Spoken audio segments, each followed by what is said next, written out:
insane? This is a sham. No. Nope. Y'all, just stop. Finally here. Drum roll. Welcome to DBL. I'm Sam here with Al, Erica, and Tori, and today we're going to look back at some of the stories that got us talking, sometimes debating, right? Yes. Like our discussion about toxic workplaces after Meghan McCain and actress Ruby Rose said that was the reason they had to leave their respective shows. Take a listen. Like, there is something to be said about human energy. And when you have somebody that's a black hole, you're all about that, man. Yeah. Negative energy is a real thing. And in a workplace. But that's a trope for women who want to get their way sometimes. And I don't want to conflate. You're right. When you say bad energy, sometimes that's a woman who really just wants something and wants it done. And that's called mean or controlling or bad energy. And I just want to make that clear, because that's been a long sexist trope for a long time. I didn't mean to interrupt. You make a good point, but we have this energy here, and I don't mean to keep saying that or blow smoke. Yeah, we do. It's true. We're with if each other I all went the to time. The View, I would be their weakest link, right? I wouldn't fit in with that group, I'm assuming, right? You're only as strong as your weakest link, and that's not on the table. That's behind the camera. That's the guys in the camera room. We have a great chemistry and crew here, and when you don't have that, it brings the team down. And that's from the people who write to us sitting up here. I have such an appreciation for everybody. Henry Winkler now is like my new idol because of how long he's been in the business and how inspired and how interactive he is and grateful he is for everything, because you have to be like that. And the minute you lose that, the minute you're showing up and you're like, this is a job, that's the minute because it's contagious. Energy is contagious, whether it's negative or positive, and we've all experienced that to some degree. The bad thing about energy, Sam, I know we got to move, but it's not illegal to have bad energy. Like, it's not against the employee handbook. Sometimes you just don't fit in. And so it is difficult to fire somebody for saying they're kind of just bumming everybody out every day. There's no legal way to write that, but we all have worked with people like that, unfortunately. Yeah. Yep. Stop it, Jeff. No. Not like Tori at all. Thank you. So we didn't get to hear from you, Erica. Where do you fall here?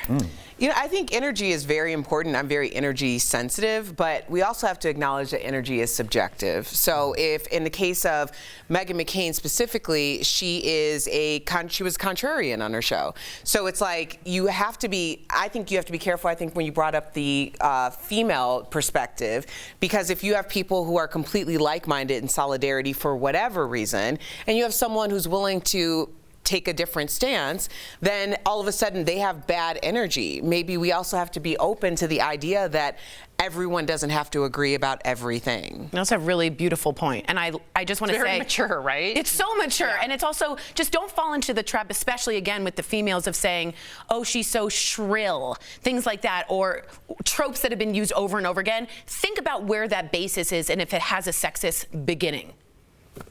Right. Hey, it's me. Don't mess with Adele. Smooth. That's the message Jeff and Erica had for the haters who criticized her divorce album. Watch. People don't like Mother Teresa. Do you understand? We're split as a country. She's expressing her feelings as a person and what she went through. If you don't like it, don't listen to it. Right. Okay, fair. Do you fair? That's the only answer. I completely agree. If you don't like the show, shut it off. Don't write me and my boss, you maniacs. It's really kind of like it's a trend thing, because when you were talking about how celebrities used to be so private, you didn't know anything about. Now we have so much transparency and people are like, it's too much. It's too much. But the truth is, especially in a situation like this where Adele's testimony teaching, and she's testimony teaching to a following that is very much about her story, because her story is reflecting their story. Totally. And so I think anytime anyone is this vulnerable and transparent about their story, thank them, because that is a gift. And it's not a gift for everyone. Your story is not for everyone. But there's this thing that, like, when it's not for you, people are like, well, I'm going to interject because you didn't consider my feelings. It wasn't about you. It wasn't about you then. It's not about you now. It'll never be about you. But there's going to be somebody that is completely about you. Go find them. I agree. I mean, yes, to a point I do agree. What do you not agree? I was not listening. I missed that part.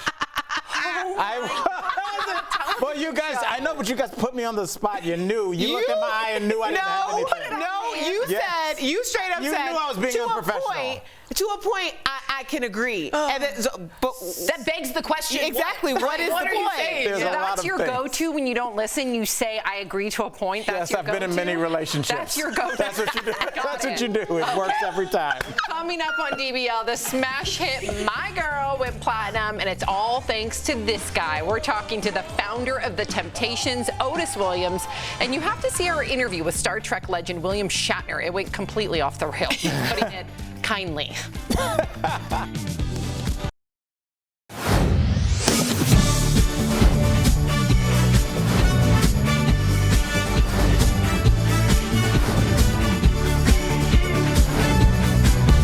DBL is all new every day.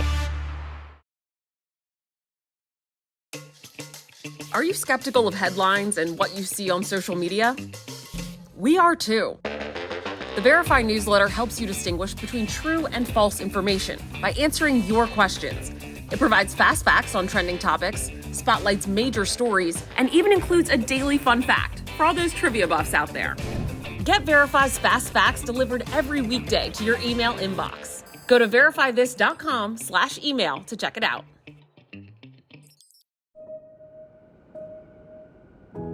Detectives learned that Nikki left her residence on June 5th. She returned early in the morning on June 6th and left again a few hours later. There were no further contacts or sightings of Nikki since that time. Police say a Vancouver teenager missing since this summer has been found dead.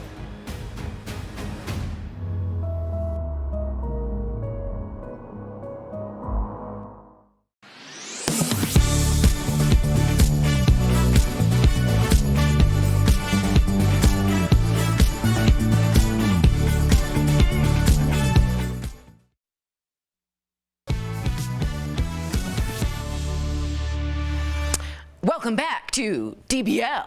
Huh? It's a Shatner impression. All right, at 90 years old, William Shatner is nowhere near slowing down. He's digging deep into life's most fascinating and unanswered questions. It's all part of his show, I Don't Understand.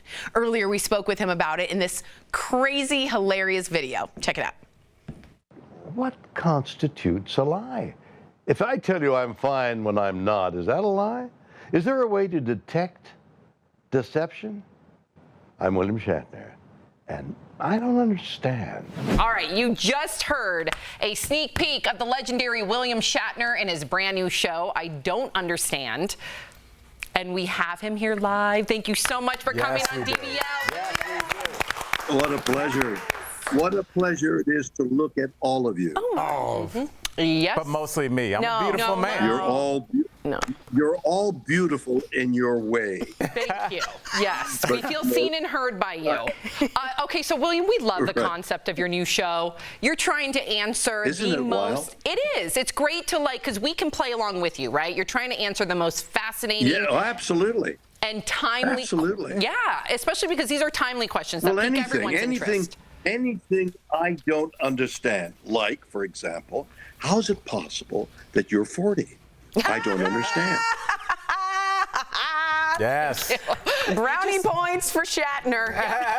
He did the shoulder reset.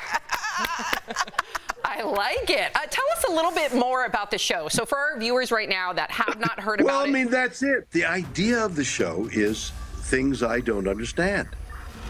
You're talking to the right guy. Why they don't know. Yeah, that's the right guy. My God, how you've changed. In that instant, you've lost your blonde hair and you've gone to a suit. That's how I do things. That's It's how I do all it, about, William. why are you wearing a red handkerchief in your breast pocket? It's pink. It's pink. It's pink. And it goes with my Lavender. shirt. William, please tell us what you're thinking because they criticize my outfits all the time, William. So why did you ask just I'm that? not. No, you don't understand. I'm not criticizing. Oh. I'm asking the question. I think he's being And you say complimentary it's and pink. he wants to wear that to his next event. I Am don't I right? think so. Nope. That's exactly right. I've never understood why how pink looks good on a man, and now I understand. And now you understand. Well, wait till you see Al. He's dripping in pink, and I love it. I say pink is punk. Yeah, well, dripping, yeah. See, I like now it. this is a good use of pink. Thank you. I have the pink watch too. Show him your pants. Oh, yeah, stand up. And the pink Look at pants. this. He's going to Cape Cod to a boil, sir. Yeah. All right. Little Heisman pose. I don't understand that outfit. You've never gotten up on a Thursday and put on pink pants, William? Right. No, I'm in my underwear. Beneath this, I'm in my underwear. That's hot. Hey, save that for Then DBL that after I am. dark. After dark. Let me ask you a question. Is there a question that you couldn't answer? Like you're like, I don't understand this, and there is no answer. Was there anything that was unanswerable? Like this question. Well, it's a conversation. It's a conversation with a so-called expert. Okay. Now, for example, I one of the first shows, and I don't know the order they're in when they broadcast them, is about lying. I don't know how I came upon that, but why do we lie?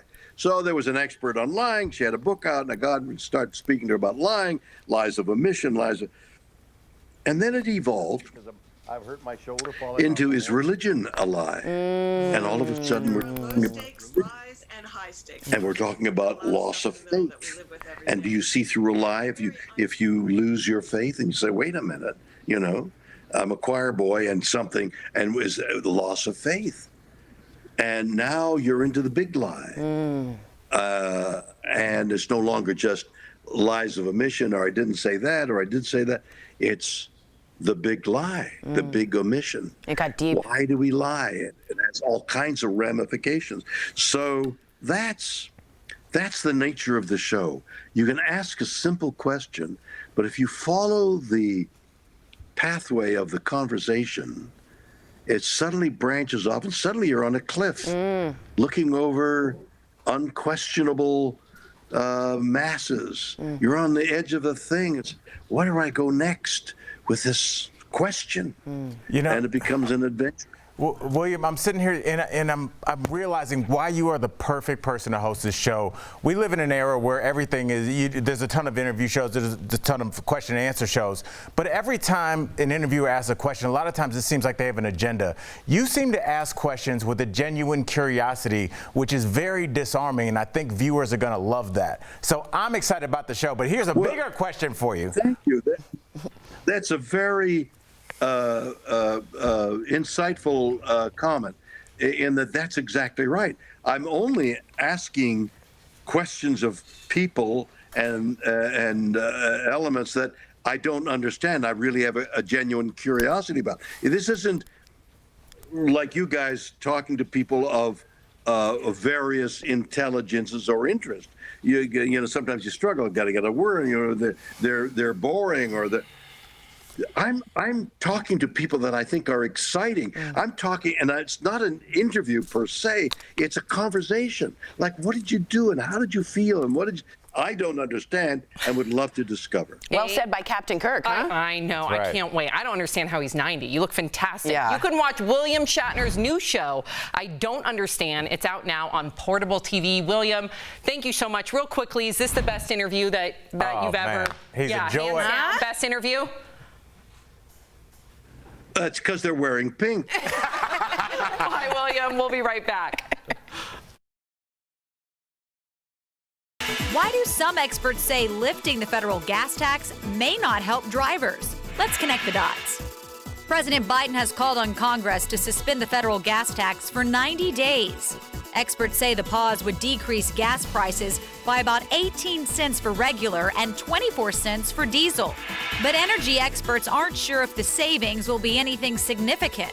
The Congressional Research Service found lifting the federal gas tax would save the average American family a little over $13 a month. Another issue is supply and demand. One of the reasons gas prices are so high right now is there just isn't enough, mainly due to people looking to travel again and the war in Ukraine. Lowering prices could increase demand while doing little to increase supply, which may send prices even higher. Another issue is that those tax savings may not be passed on to customers. That's because technically fuel refiners and importers pay the federal gas tax. But with prices as high as they are, any little bit could still help. And that's connecting the dots. Are you skeptical of headlines and what you see on social media? We are too. The Verify newsletter answers your questions, clarifies what's true and false, and even includes a daily fun fact. Go to verifythis.com/email to check it out.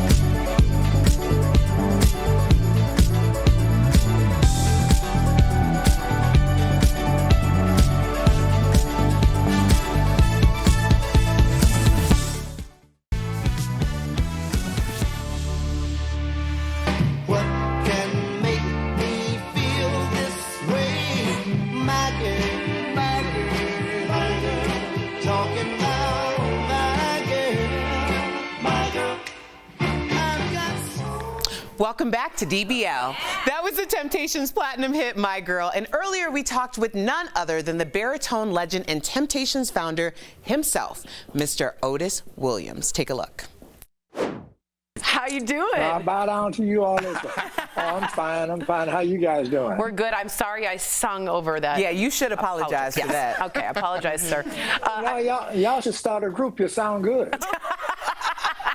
Otis is too kind. Yeah, the non-Temptations. Okay. After 60 years of making music, Otis, you're still touring, even now. So I wanted to know for you, what is it like performing now in 2021 versus back in the 60s? Is the crowd different? Talk to me.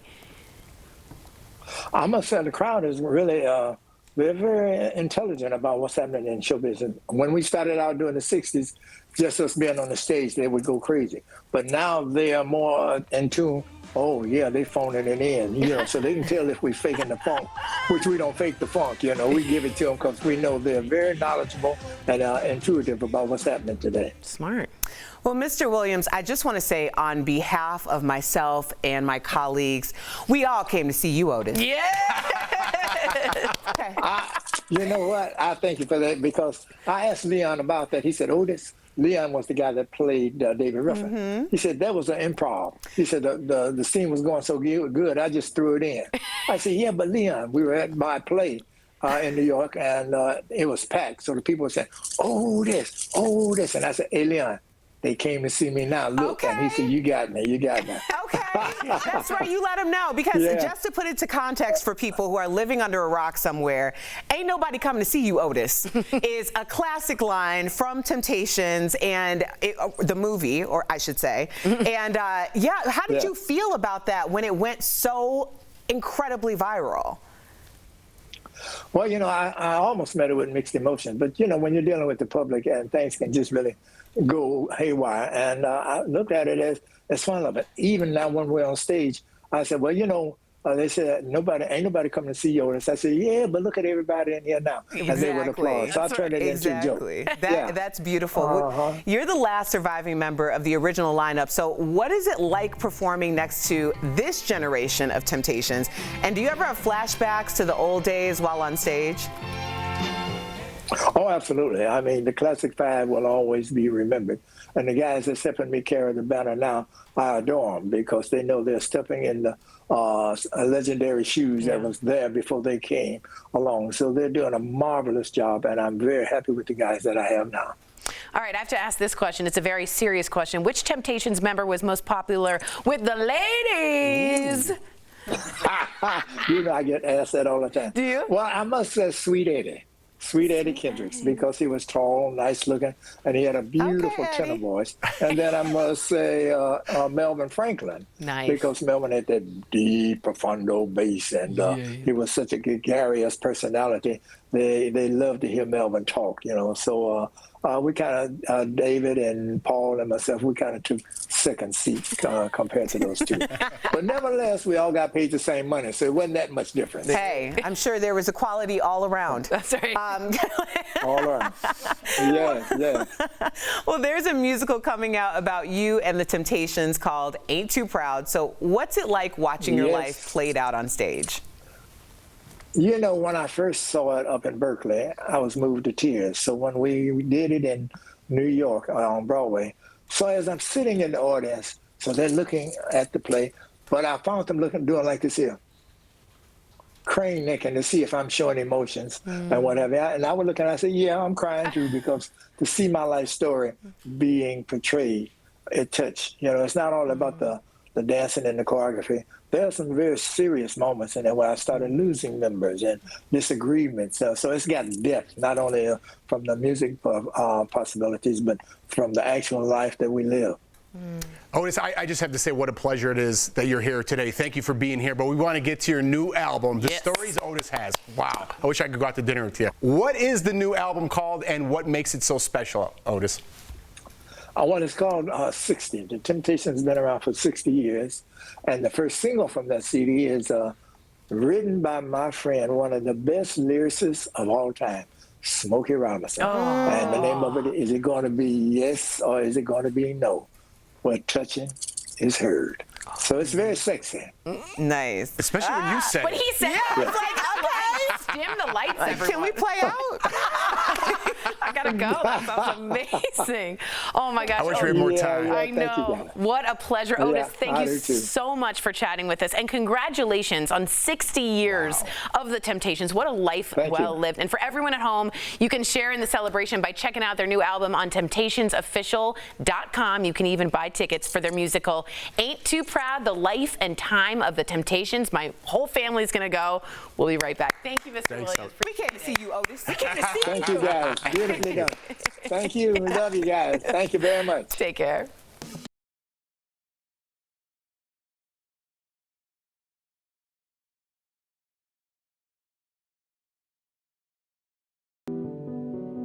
March 1970, two attorneys file a lawsuit in U.S. federal court on behalf of Norma McCorvey, a Texas resident who wanted to terminate her pregnancy. The filing, Jane Roe versus Wade, argued that Texas's abortion statutes were unconstitutional and violated McCorvey's privacy under 5 constitutional amendments. In January 1973, a 7-2 Supreme Court decision in favor of Jane Roe rules that the Constitution protects the right to an abortion. The all-male justices found abortion was a fundamental right for a woman's life and future. September 1976, the Hyde Amendment, a restrictive measure prohibiting government funds to be spent on abortions, except in the case of rape, incest, or a threat to the life of the woman, is passed. 1988 and 1989, lawmakers in Pennsylvania amend the state's Abortion Control Act, adding 5 provisions, including informed consent before an abortion, a 24-hour waiting period, consent of one parent for a minor to have the procedure, and a husband notification requirement for married women. June 1992, Planned Parenthood of Southeastern Pennsylvania versus Casey. The Supreme Court's 5-4 decision upholds the provisions the court did invalidate that husband notification requirement. November 2003, President George W. Bush signs into law the Partial Birth Abortion Ban Act, prohibiting doctors from performing late-term abortions. In April 2007, the Supreme Court upholds the federal ban on late-term abortions, ruling 5-4 in the Gonzales versus Carhart case, finding that it was not unconstitutionally vague and did not impose an undue burden on the right to an abortion. July 2013, Texas lawmakers enact House Bill 2 with provisions requiring doctors performing abortions to have hospital admitting privileges no more than 30 miles from the abortion facility. Abortion providers in Texas challenged the requirements, arguing that they violate the 14th Amendment under Casey. This challenge ultimately ends up before the Supreme Court. June 2016. The Texas Admitting Privileges and Surgical Center Requirements Law is struck down by the Supreme Court. May 2021. The High Court agreed to hear Dobbs versus Jackson Women's Health Organization case, the Mississippi law that bars abortions after 15 weeks of pregnancy. Later, Mississippi state officials would ask the Supreme Court to overturn Roe and Casey. September 2021, Texas enacts Senate Bill 8, or the Heartbeat Act, the first time a state successfully imposed a 6-week abortion ban since Roe versus Wade. The act also gave members of the public versus state officials the right to sue anyone who who performs or helps facilitate an illegal abortion. The Department of Justice challenges SB 8, and in December, the Supreme Court ruled to keep Texas's ban on most abortions in place, limiting who can sue state officials.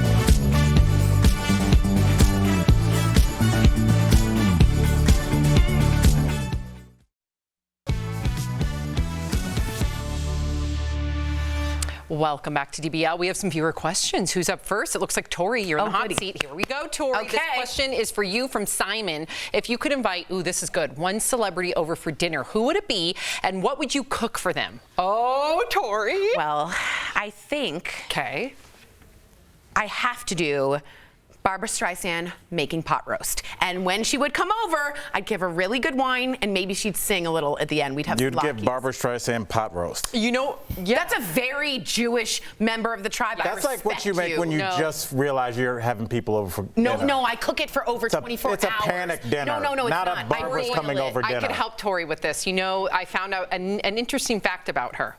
She likes Annie Glass hand-blown glass. So we would have to go to Annie Glass. It's in Northern California, in Watsonville. We'd have to go to their factory and get a hand-blown glass serving tray for her. And she would be blown away, no pun intended, by your hand-blown glass on tray. it. Babs, having you over to Shea Shulman. Yep. Okay, really quickly, Al, Jackie wants to know what's your advice for traveling with kids, young kids? Patience. Oh my goodness, patience and iPads. That's what you need. Snacks. Yes, you at snacks when you travel. You're good with that. I'm not that great. I'm usually. You don't bring them snacks? I usually panic and get them from the airport place, and it's like $50 for Skittles. Okay, load up on them snacks. DBL's new every day. We'll see you again, same time, same place.